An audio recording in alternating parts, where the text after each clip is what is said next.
Hello అందరికీ. నేను doctor Vishnupriya, senior gynaecologist from Saint John's hospital, Bengaluru. ఈ ఎపిసోడ్లో మనము ఇర్రెగ్యులర్ పీరియడ్స్ గురించి తెలుసుకుందాం.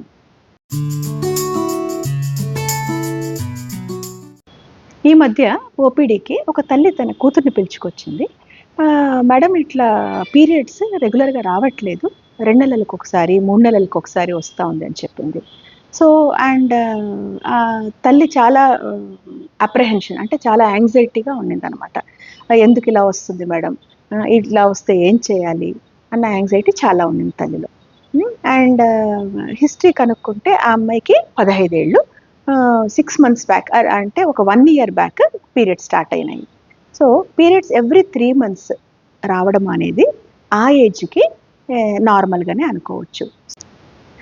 అమ్మాయిల్లో ఈ ఋతుక్రమం అంటే నెలసరి రావడానికి ఒక హార్మోనల్ మెచ్యూరిటీ అవసరం.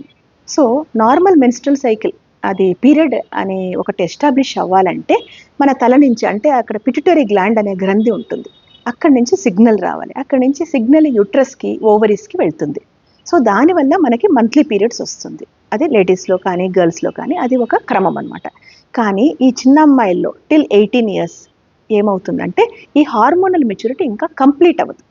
అందువల్ల సిగ్నల్ వాళ్ళకి యూట్రస్కి, గర్భకోశానికి, ఓవరీస్కి రెగ్యులర్గా సిగ్నల్ అందదనమాట. అందువల్ల వాళ్ళకి ఇర్రెగ్యులర్ పీరియడ్స్ అనేది కామన్గా ఉంటుంది. సో ప్లస్ మనం ఇంకొకటి ఏం గమనించాలంటే వాళ్ళకి బ్లీడింగ్ ఎంత అవుతుంది, ఎన్ని ప్యాడ్స్ వాళ్ళు యూజ్ చేస్తారు, గడ్డలు వస్తాయా, లేకపోతే 3 to 4 ప్యాడ్స్ ఉందా.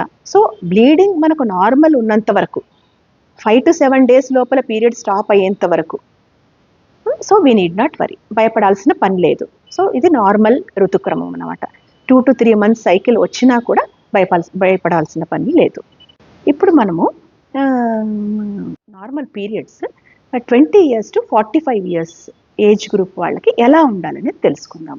ఇప్పుడు నార్మల్గా వన్స్ పీరియడ్స్ ఎస్టాబ్లిష్ అయిపోయి రెగ్యులర్గా వచ్చే వాళ్ళకి నెలసరి అంటే 28 daysకి ఒకసారి, కానీ ఒక్కొక్కసారి అందరికీ 28 daysకి రాకపోవచ్చు. సో అటు ఇటు ఒక 1 week గ్యాప్, ఒక్కొక్కసారి 24 రోజులకు రావచ్చు, ఒక్కొక్కసారి 32 రోజులకు రావచ్చు. సో 28 daysకి అటు ఇటు ఒక వారం తేడా ఉన్నా కూడా మనము నార్మల్ అనుకోవాలి. సో అగైన్ బ్లీడింగ్ డ్యూరేషన్ తీసుకుంటే 5 days, so maximum 7 days, clots లేకుండా, పెయిన్ లేకుండా, సో ఇలా ఉంటే పీరియడ్స్ అనేది నార్మల్ ఈ ఏజ్ గ్రూప్లో. ఒక్కొక్కసారి హెవీగా బ్లీడింగ్ అవుతుంది, అంటే ఏంటంటే 8 pads చెప్తారు, 10 pads, అది సివియర్గా పెయిన్. సో అటువంటి సిచ్యువేషన్స్ ఉన్నప్పుడు చాలా అలర్ట్ అవ్వాలి. ఎందుకంటే అది ఒక్కొక్కసారి యూట్రస్లో రీజన్స్ ఉండొచ్చు, ఆర్ ఓవరీలో రీజన్స్ ఉండొచ్చు. యూట్రస్లో మనకి ఫైబ్రాయిడ్స్ కానీ, ఒక్కొక్కసారి యూట్రస్ బాగా పెద్ద సైజ్ అయిపోవడము, అరౌండ్ 40 yearsలో ఇది చాలా కామన్గా చూస్తాము. విత్ సివియర్ పెయిన్ ఉంటుందన్నమాట. దాన్ని అడినోమయోసిస్ అంటాము. So various reasons in the uterus. అదే ఓవరీస్లో చూస్తే ఒక్కొక్కసారి పీసీఓడి అంటాము, or any cyst in the ovary. ఈ కండిషన్స్లో ఏమవుతుందంటే హెవీగా బ్లీడింగ్ అయ్యే ఛాన్సెస్ ఉంటుంది.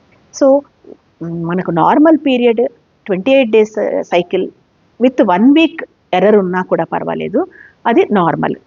Plus duration of the flow, అది మనకు మోర్ దాన్ 7 days ఉన్నా, ఆర్ హెవీగా విత్ బ్లీడింగ్ ఉండి క్లాట్స్ ఉన్నా కూడా ఇమీడియట్ గైనకాలజిస్ట్ని కన్సల్ట్ చేయాలి.